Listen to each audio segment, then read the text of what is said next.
ការបម្រែបម្រួលអាកាសធាតុក្នុងប្រទេសកម្ពុជាមានដូចជាទឹកជំនន់គ្រោះរាំងស្ងួតនិងខ្យល់ទឹកប្រាក់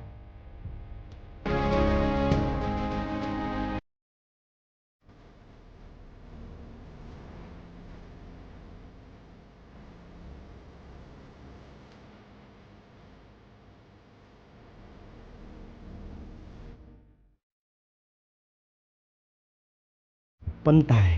សម្លេងជនពិការត្រូវបានគេផាត់ចេញ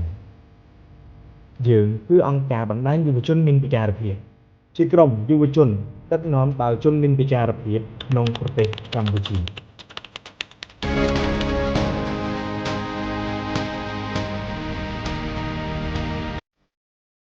យើងកំពុងស្វែងរកការគាំទ្រលើបញ្ហាបម្រែបម្រួលអាកាសធាតុ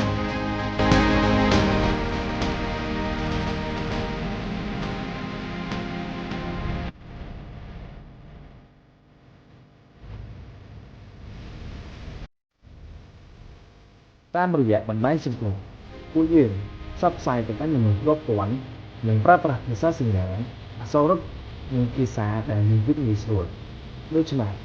មាននរណាម្នាក់ត្រូវបានទុកចោលនោះទេបង្ហាញការបណ្ដុះបណ្ដាល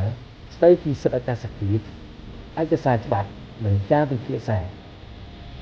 គម្រោងរបស់ពួកយើងនឹងបញ្ចប់ដោយការសន្ទនារបស់យុវជនយើងនឹងពិភាក្សាផ្ទាល់ជាមួយអាជ្ញាធរមូលដ្ឋានអង្គការមិនមែនរដ្ឋាភិបាលនិងប្រព័ន្ធផ្សព្វផ្សាយគាំទ្រគម្រោងរបស់ពួកយើងលើកស្ទួយយុវជនមានពិការភាពដើម្បីប្រាកដថាគ្មាននរណាម្នាក់ត្រូវបានទុកចោល